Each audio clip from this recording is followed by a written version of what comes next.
E aí, Gui, o que você tá pensando em fazer hoje?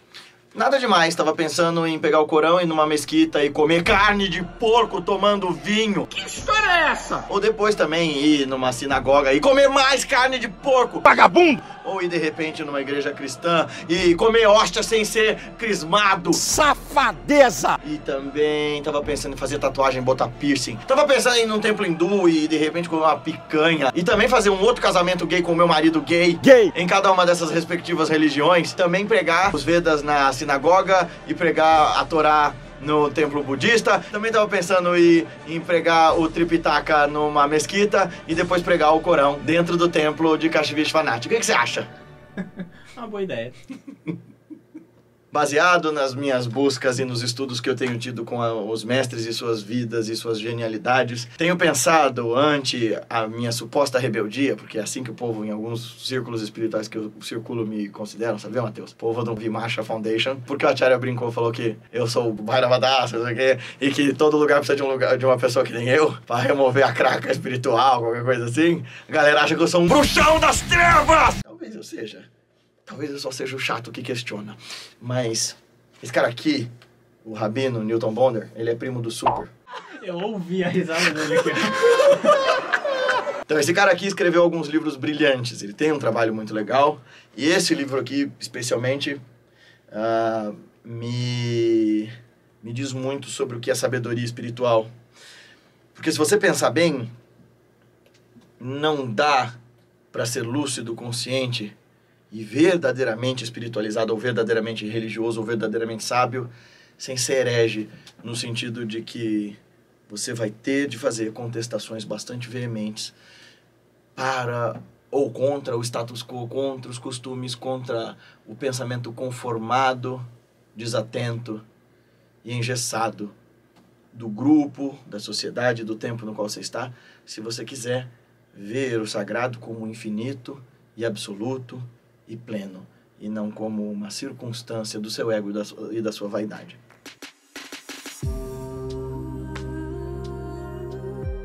E aí, tudo bem? Já sabe, né? Se inscreve, clica, comenta, compartilha. Ai, nossa, que má vontade. Você tá pagando alguma coisa pra estar aqui? Se você é membro do clube de membros, você está. E a você eu dou o meu joinha com glitter. Você também dou os conteúdos exclusivos. Mas você que não é do clube de membros, tá pagando alguma coisa pra estar aqui? Talvez a sua internet? Ou o crédito do seu 3G, 4G, 5G, sei lá? Ou o seu Wi-Fi? Mas isso não vem ao caso. Nesse vídeo você não tá pagando nada. Se você não é membro do clube de membros, então torne-se.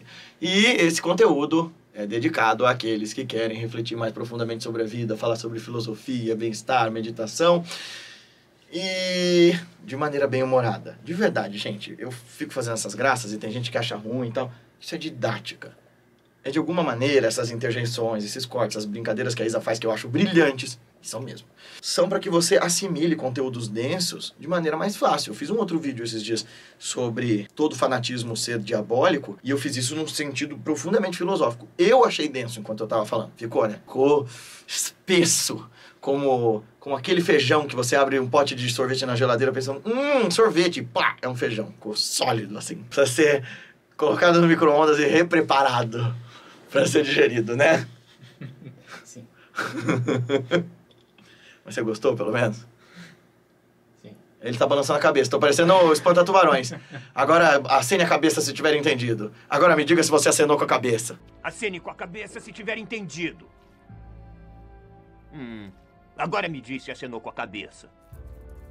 Acenei. E isso aqui pode ser até uma parte 2 do vídeo sobre fanatismo, ser diabólico, ser a ruína de um caminho espiritual. Para deixar bem curto o que poderia ter resumido todo o outro vídeo, toda revelação espiritual vem de um lugar do indizível, de uma realidade, de uma experimentação, de um lugar do intraduzível. Porque nossa cabeça é desse tamanhozinho e a gente não consegue nem conceber, por exemplo, ideias como infinito, como sem princípio. A gente abstrai mais ou menos, mas não tem forma, não tem nome pra gente pensar no infinito, ou na totalidade, ou na eternidade. A gente acochambra alguma imaginação sobre isso, mas não captura bem. Então esses mestres têm alcance, experiência direta daquilo que o Kant dizia ser o numênico, o reino das coisas em si.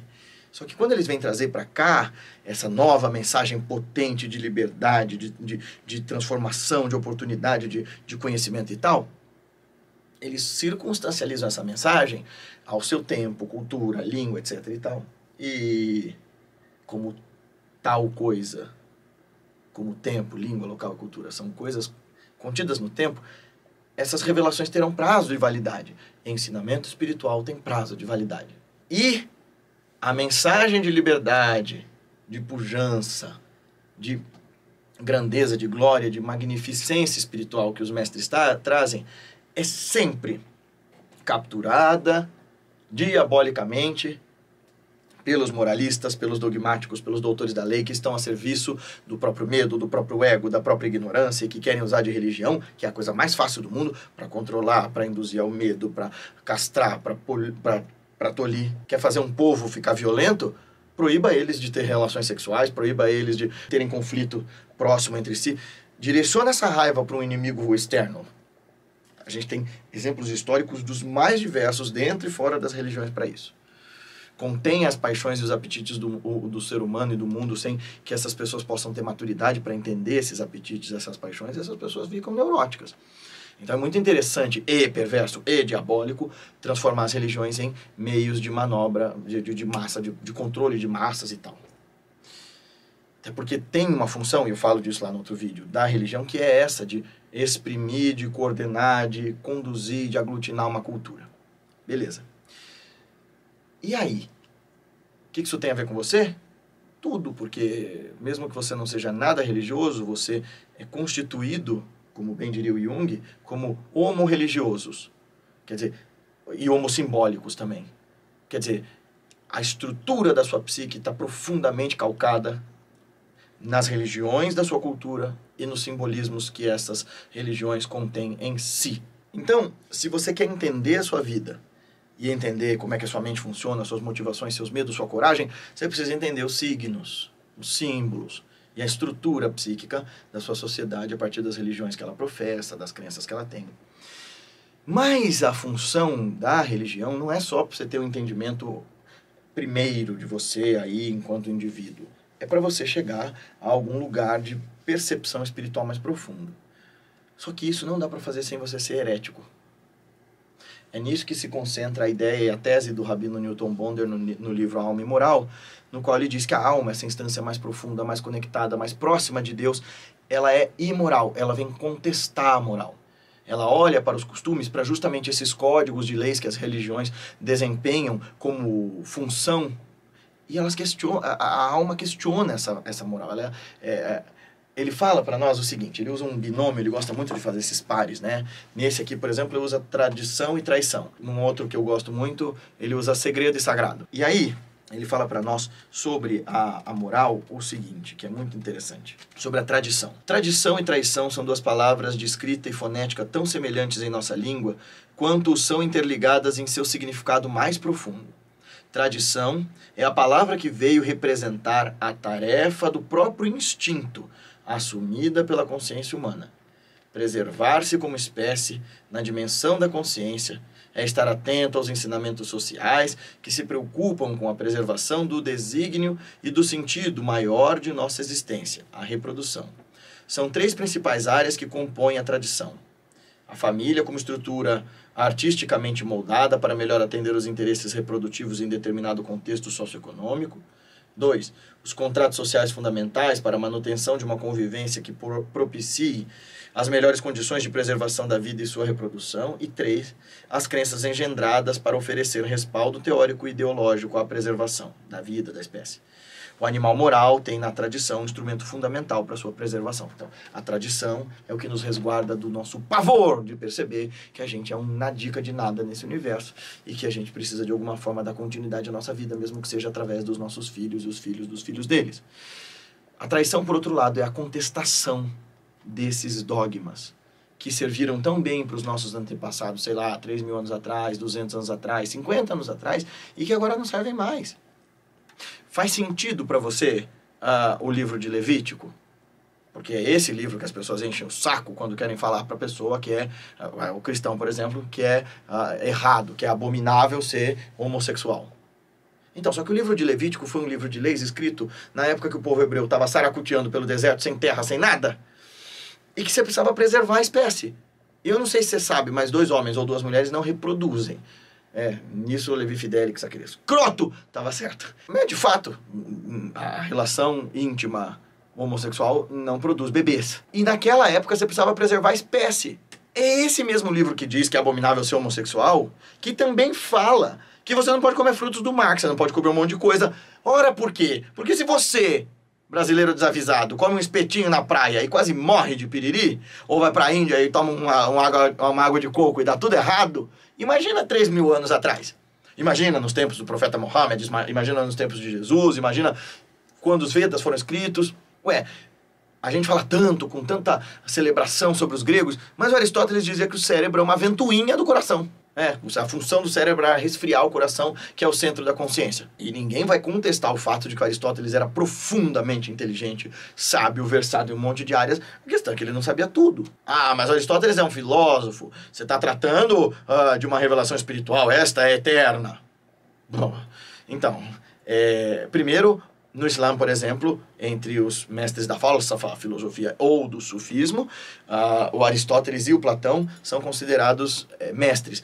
O Platão, inclusive, é chamado de Ibn al-Flatun, e por alguns mestres da via Sufi, ele é um profeta dos tempos de antes do profeta Mohammed, que ele conseguiu sintetizar verdades espirituais muito profundas, mesmo não sendo abraâmico ou dos povos do livro e tal. Em segundo lugar, todo texto depende de contexto. O Aristóteles, pelo menos, tinha a dignidade de achar que estava racionalizando todas as regras, normas e pressupostos éticos que ele postulava a partir de um processo lógico, de um processo racional. As religiões cortam esse processo. Não é uma crítica, mas é o jeito que a religião funciona. Olha, isso aqui é a revelação espiritual, tem que fazer porque Deus mandou. E você tá lá no meio do deserto e o povo fazendo um monte de cagada? Desculpa, tá certo. Né? O Moisés se retira para fazer uma prática de 40 dias. A hora que ele volta, até o irmão dele tá adorando um bezerro, tá todo mundo pelado, gritando, fazendo farra em volta de um diacho de um bezerro de ouro, sendo que ele tinha acabado. O cara acabou de cruzar o mar, Deus abriu o mar, fez furacão de fogo, falou com o povo, libertou do Egito, acabou, veio a amnésia e eles começaram a dançar pro boi de ouro lá. Então, era uma época que você precisava ser mais duro, mas esse tempo passou. Guilherme, o que isso tem a ver com tradição e traição? E o que isso tem a ver com você ser um herege? Ou os mestres serem hereges? Tudo! Porque quem atualiza e ressignifica os caminhos espirituais, para quem está vivendo naquele tempo, é herege. Eu achei engraçado que os cristãos vieram me encher o saco falando quando uma pessoa cristã veio me perguntar. Aliás, uma pessoa protestante, né? Porque cristão pode ser um monte de coisa e agora os evangélicos sequestraram para si o termo cristão. Mas cristão pode ser ortodoxo, pode ser católico, pode ser evangélico, pode ser anglicano, pode ser um monte de coisa. E aí, um grupo de evangélicos veio me encher as paciências lá no Instagram quando uma pessoa evangélica disse: Gui, amo Jesus, sou cristã do fundo do meu coração, mas não gosto de ir para a igreja. Você acha que eu preciso? E eu disse: se você está em paz com a tua vida espiritual, absolutamente não. Posso fazer, inclusive, um vídeo só sobre isso. Vamos argumentar, inclusive, sobre o que é que Jesus quer dizer com igreja, o que São Paulo quer dizer com a quem ele se refere quando ele fala de igreja, porque não é o galpão onde você pula num pé só, não é a catedral gótica com 1000 afrescos. Igreja é uma outra coisa nos tempos de Jesus. É a comunidade que pratica juntos, como a sanga no budismo, que não dá para você praticar caminho espiritual no isolamento, ela tem que fazer participação com a sua vida social, melhorar a sua vida na sociedade, disso que eles estão falando. Mas se a sua relação com Deus está muito bem, muito em paz, e se você está lidando com essa relação, por exemplo, se você é cristão, da forma como Jesus lidava com Deus, que é: pai, tô aqui, conversa comigo, eu não preciso de intermediários, porque foi disso que Jesus livrou seus discípulos, da ideia de que precisava de pontífices, de intermediários, e aí foi tudo o que não foi feito no cristianismo medieval, por exemplo. Você não falava direto com Deus, precisava do padre para consagrar, para fazer todo o rito da transubstanciação para você. Então, assim, é profundamente herético dizer, por exemplo, na Idade Média, não há separação entre você e Deus. Deus é a unidade perfeita de todas as coisas e permeia todas as coisas. Pois é, e essa é uma ideia bonita, que boa parte de vocês concorda porque já estudou alguma coisa de Vedanta ou de meditação, mas é profundamente herética no cristianismo regular até hoje, e por causa dessas ideias, uma das mentes mais brilhantes do cristianismo, Mestre Eckhart, que não é o Eckhart Tolle. Mestre Eckhart quase foi morto. Ele estava para ser condenado quando ele mesmo falou "I'm out", e morreu. E assim foram todos os grandes mestres. Porque Dentro, dirá meu mestre, de todas as religiões existe a religião dos sábios e dos ignorantes. Dentro de cada caminho espiritual existe a religião dos dogmáticos, dos fundamentalistas, e existe a religião daqueles que querem o religar, o reeleger, querem a reconexão com a fonte, querem se tornar profundamente sábios e livres de seus dogmas e de suas travas. A questão aqui é como é que você vai praticar essa heresia, essa traição que contesta a tradição. Porque simplesmente quebrar as regras morais de uma religião, como aquelas que eu falei lá no começo, isso era só uma caricatura. Você não vai quebrar as regras morais de um grupo frontalmente só porque você quer contestá-las, porque você não acha elas certas. Isso é burrice, inclusive, porque a pior abordagem para tentar convencer um fanático é afrontar o fanatismo dele sem delicadeza, porque você não desconvence um fanático. A questão não é questionar os dogmas dos outros, a questão é como é que você vai ser herege dentro desses dogmatismos, mas manter um norte, uma consciência, uma estrela polar aí para você. Então, a estrela polar, por exemplo, eu citei na argumentação lá com os evangélicos, e depois eu cansei, por isso que eu falei, vou deixar pra fazer um vídeo, eu tô fazendo coisa demais, né? Sim. Dá para citar um monte de livro, dá para citar um monte de filósofo, mas eu fui falar de 2 evangélicos, porque eu pensei, bom, tá mais próximo e tal, falei do Caio Fábio e do Ed Renekiewicz, esses 2 são hereges, putz, grila, então não tenho que falar mais. Que tipo de pessoas para vocês estão certas? O Silas Malafaia? Ou, sei lá, o Davi Miranda? Ou o Macedo? Porque se é com essa galera que você se afina, desculpa, a gente não tem muito material para dialogar. Eu vou adorar debater, mas a gente está partindo de pontos de vista muito antagônicos, né? E eu costumo pensar que os olhos só veem aquilo que a mente está preparada para ver, que autoriza esses olhos a verem. Então, mas o que eu quero dizer com ser herege é você ser capaz de olhar para as regras impostas por costume e tradição e dizer, isso aqui é só moral. Teve seu valor em algum tempo, mas para nós não serve mais. Se eu estou buscando um caminho de amor, de gentileza, de fraternidade, querer julgar uma pessoa por sua orientação sexual é só absurdo. Abominável não é quem esteja no seio de sua intimidade, amando o seu parceiro, parceira e o que seja, mas abominável é você querer controlar e legislar a intimidade da vida dos outros e achar que você é quem tem voz para dizer quem vai ou não para o inferno. Isso é doentio, inclusive. É o seu medo do desconhecido e a sua pouca fé na sua própria religião que faz com que você queira converter os outros. Porque se você estivesse tão convencido assim do que você diz que acredita, você não ia precisar convencer ninguém. E aí você olha a vida dos grandes mestres, todos eles, sem exceção, todos foram chamados de herege dentro dos seus próprios caminhos e foram perseguidos. Todos. Shankaracharya foi profundamente perseguido pelos ritualistas hindus, os brahmanes da época dele. Ibn Arabi a mesma coisa. Ibn Arabi foi proibido em um monte de países islâmicos, porque, dentre outras coisas, os sufis vão dizer que... o Ibn Arabi diz, das coisas mais heréticas que ele diz, que a misericórdia do amado precede o seu rigor. E, portanto, o inferno não é eterno para ninguém. O castigo não é eterno para ninguém. Ele diz, olha, se você morrer em pecado, você vai para o inferno, você vai ficar lá. Mas o castigo não é eterno porque eu não consigo crer num Deus que seja todo misericordioso e acredite que as faltas feitas por uma pessoa, por piores que essas faltas sejam... Pensa lá, o exemplo que todo mundo usa, o tio do bigodinho. Matou mais de 6 milhões de pessoas, causou uma guerra mundial, uma devastação e tal... Beleza. Por causa disso ele vai ser punido, torturado, sadicamente, por um tempo sem tempo. Tipo, pensa que cada vida considere que cada vida tirada pudesse ser 1 milhão de anos de castigos, isso pensando se você nunca foi açoitado, você nunca passou por isso, então você não sabe nem do que você está falando. Pensa que cada vida que ele tirou fosse 1 milhão de anos de castigo. Vamos lá, passou 6 bilhões de anos de castigo. Ou 6 trilhões, sei lá quanto que dá. Eu sou de humanas. Ainda assim, 6 trilhões de anos não é eternidade. Não chega nem perto da eternidade. Um ser de pura misericórdia castigaria para sempre alguém assim? Sim, castigaria. Então, aí o problema não está com Deus, está com você. E o que você chama de justiça, na verdade, é a institucionalização da vingança. O que você quer não é compensação, que é o que a justiça busca com o seu signo, né? A balança das compensações. Você não quer o equilíbrio. Você quer se sentir sanado da sua sede de sangue, da sua sede de violência. Então, aí religião das mais dogmáticas são para você. Não matarás. Precisa dizer como diz para um cachorro. Precisa te educar como educa um animal irracional.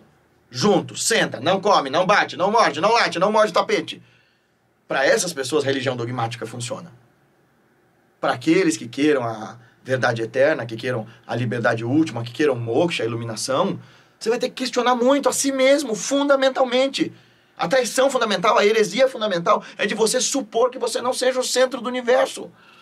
De você questionar suas certezas, de questionar os seus medos, de onde eles vêm, por que eles surgem. Então, na boa, assim, eu fico do lado do Ibn Arabi, eu fico do lado do Abhinavagupta, eu fico do lado dos meus gurus. Meu mestre, aliás, o meu paranguru, o paranguru da minha tradição, era um brahmane ortodoxo que não fazia puja, não fazia mais nada disso, porque ele dizia, isso é ritual vazio, dessa forma como está sendo feita. Meu caminho, minha prática é diferente. Eu sento e medito. Minha oferenda é feita dentro. Eu vou dar iniciação, sim, para Dalits, para intocáveis. Eu vou dar iniciação para muçulmanos. Eu vou dar iniciação para cristãos. Eu vou dar iniciação até para os colonizadores europeus. Porque o caminho espiritual não é sectário, não é dogmático, não é racista. Vou dar iniciação para mulheres. Eu fico do lado desses caras. Ou eu vou ficar do lado da galera que se diz super, super, super, duper cristã religiosa e taca fogo em mulher porque elas pensam diferente e condenam e rasgam livros e queimam ideias e matam pensadores. Ataca Giordano Bruno, ataca Galileu Galilei, ataca todo grande pensador que sai fora da caixa.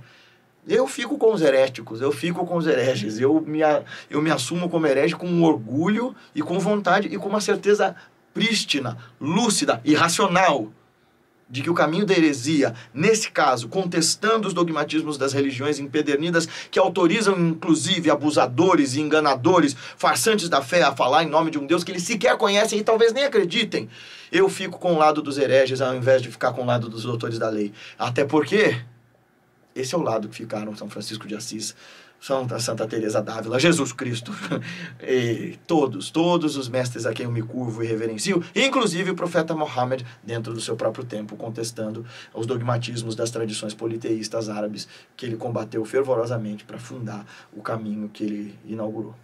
Se você quiser saber qual é esse caminho da via estreita, da experiência direta, aquele que nos torna seres humanos, como diria Swami Rama, né? Você já é divino. O que te falta é se tornar humano, verdadeiramente humano, capaz de amar, capaz de ser responsável, atento. Então, deixe de ser bestial e torne-se humano através da meditação, da prática do verdadeiro yoga. Se você quiser saber como, vem estudar com a gente. Marca um horário para passar comigo. Se quiser fazer um trabalho terapêutico, vem com a gente para a Índia, vem nos retiros. Vem ser herege com a gente. Yeah!